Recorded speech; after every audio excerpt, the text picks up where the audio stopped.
Kansas. It's mine. Alright. Well, what's that? It looks important. I want it.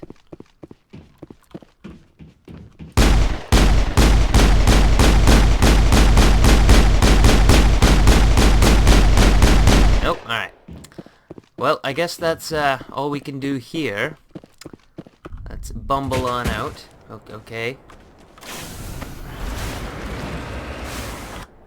Let's head back over to this anomaly. Now that I know that I can get out of the Mako, no thanks to, well, anybody else, including the game,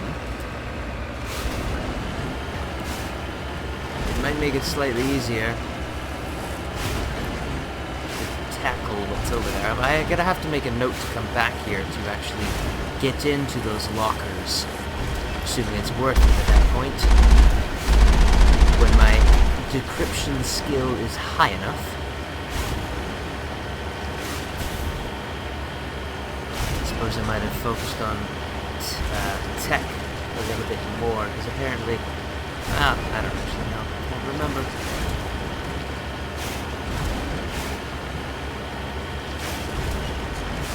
Okay. Now there's a little gauge here. Okay.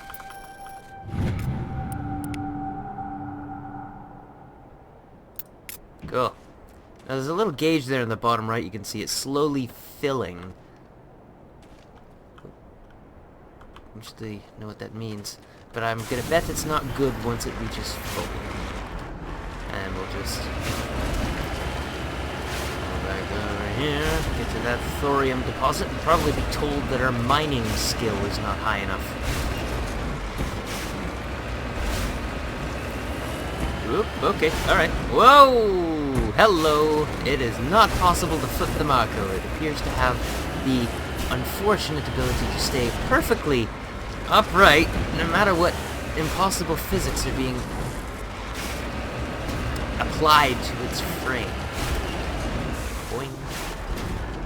Marked. Survey. Same hacking minigame. There we go. Large deposit of thorium. Congratulations, me. I guess that's it for here, because the other side there's tech skill too low. So let's bumble back to the Normandy. Okay. I love the load times. Just like nothing at all. I'm just going to quickly test here to see if Tally makes a difference on tech skill. Toodaloo. She does not. So apparently these are sleeper pods. I would have thought they were guns. Or at least some sort of main battery. Okay, I'm back.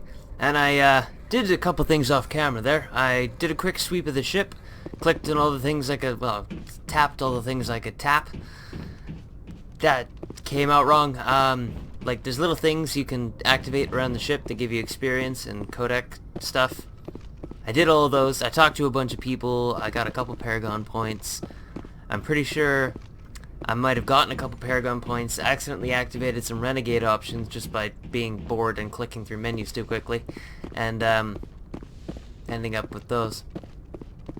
But, I tried to avoid those. Besides, I never actually saw any Renegade options or Renegade points pop up, so, yeah. I also did a couple more squad upgrades. I equipped heavy armor, and I got the first aid perk there, and actually just leveled up, so I've got another 2 points. Level 9 now. The level cap technically is 50. Well, actually, fully it's 60. But you can't actually get to 60 in just one playthrough of the game. You need to do like 2 playthroughs, and I don't have time for that. Besides, level 50 is good enough, and apparently in order to get that, you need to have, like, you need to do everything, basically. All the side quests and all that jazz. Anyway, I'm just trying to figure out what I should unlock here. I just basically need something to reduce scope sway on sniper rifles, then I can actually snipe. God, I really need that. But I also feel like putting some points into here, since Spectre training just adds this unity ability, which allows us to restore dead squad members, which in Omnigel does that in Mass Effect 2 and 3, just not in Mass Effect 1. So, I feel like putting a point into here, and a point into Spectre training. There we go. Alright then. Done. And our Paragon gauge is starting to fill. That's good. Some journal stuff. We're just gonna go here, mark all that, get rid of the bleeping. Journal. So, we've been everywhere inside of this small system of the Artemis Tau cluster. Primarily, we were just here in Sharjah. So let's back out of Macedon. Let's go investigate Sparta. Yes. Interesting. Drops to 30 frames per second there. Okay, we've got a total of 5 planets. 1, 2, 3, 4, 5. Cool. Let's just keep working inwards from the outside. Small terrestrial, trace atmosphere, methane and argon. Survey. Small deposit of plutonium. Interesting. Let's build a bomb. No. On Takma? On Tamalka. Hydrogen helium gas with traces of chlorine and sulfur. Massive gravity well tugs asteroids and elevate inwards, pass through orbit of Aeolus, and eventually setting into the inner belt. Hundreds of captured moons.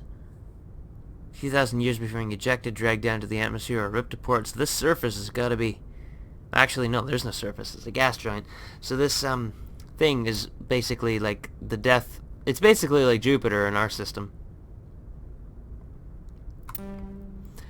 Large concentration of hydrogen. Really? And a hydrogen helium gas giant.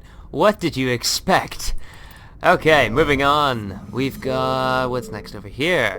Is there anything just hiding out here? Because sometimes in Mass Effect 2 there were space stations with fuel, or fuel deposit space stations where you could buy fuel, because then you had to fly your ship around. You couldn't just click. But that will come in due time. Small... unusually large terrestrial... Oh, small. Well, unusually large terrestrial with a trace atmosphere of methane and ammonia. Surface frozen. Space atmosphere is thick enough form of liquid. Cataclysm. Strip the atmosphere. Let the planet freeze. Is not currently known. Blah blah blah blah blah blah. It's fucking heavy here. Yes, I swear. Aeolus. Commander, I'm picking up a signal from the planet's surface. It looks like an automated distress beacon. Ooh. Okay. Terrestrial planet with atmosphere of carbon dioxide, nitrogen, surface covered in wide deserts of silicate sand with only fears of indigenous rock to break, blah blah blah blah blah blah blah. 0.87 Gs. Exploration is highly dangerous. I'm just gonna quickly check something just to see if this is a thing that we can do. No, 0.1 Gs, wow. Dwarf planet, that's why. Alright, so that's the... It appears that there's, at least based on the 2 systems I've been to, that there's 1 planet in each system which is deemed important, and you can actually go to and explore.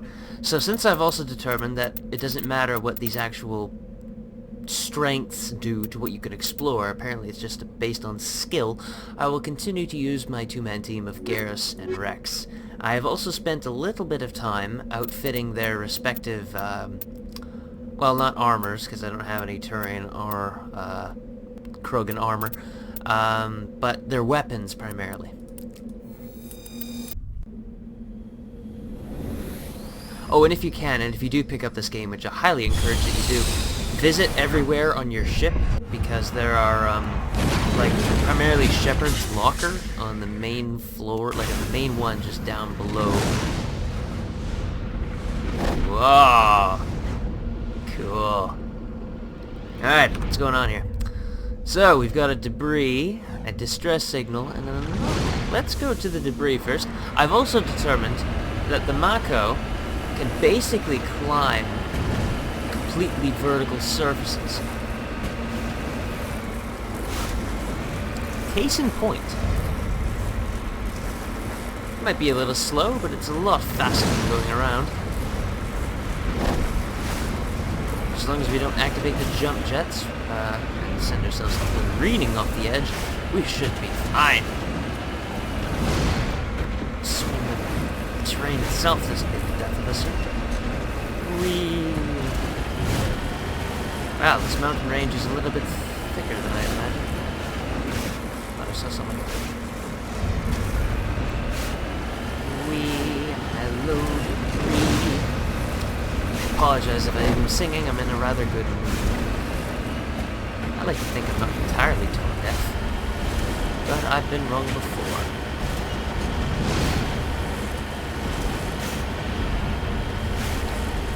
Okay, and actually, oh, there's something over there. I can actually do something with this one. Because the last one, it was, oh, there's no level 1 hazard here. Electronic skill too low. Fine then, alright. I shall pass this time. There was a thing I saw lit briefly on the scanners here. Yes, looks to be another deposit of some sort. Perhaps a chance to get more credits. And these, oh god, these jump jets need to actually pick a recharge time. Because I can't seem to pin it down. A lithium deposit. Let's make some batteries right over. Of course, we have fusion power, so... Alright, level terrain. Alright, fine. Here. Mine. Survey material. In. Cool. XP, a great deal of money, and updated the area map. Cool. I don't know what that is. I think I just put it there. Cool. Where's to next? Let's go see this anomaly before we head to the main event here. This place is really nice. Well, I mean, it's a kind of a hellscape with, God. Jeez. With, you know, flaming things falling from the sky. I actually know what those are. Well, it says, asteroids or some sort, I guess.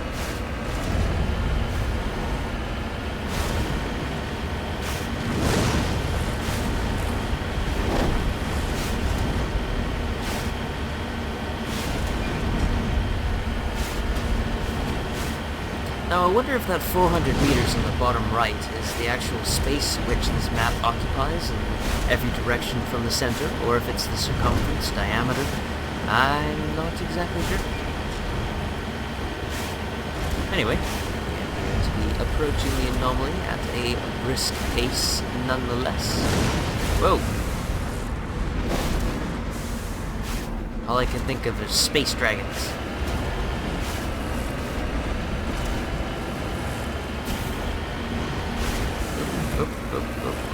Oh, hello there. What do we have? Oh, a Saren. Mummified. Ding, ding, ding, ding, ding. Captain Millen's identity tag. Not known for sure how the little fucker ended up here. Oh well, his loss. There's nothing around for miles and he hasn't been buried by sand yet. Remarkable. Anomaly, or distress beacon rather. Straight up the cliff. Yes, can I go? Oh, you can. That's like a... just basically straight up. The traction, I need these tires for my car. This would be awesome. The ability to climb straight up grades. Ah. The suspension of this thing is rocking too. Quite literally. Aha, the puns. Okay, distress beacon. What have we here? Can I shoot it? Is there some sort of craft? Ooh. Oh, hello!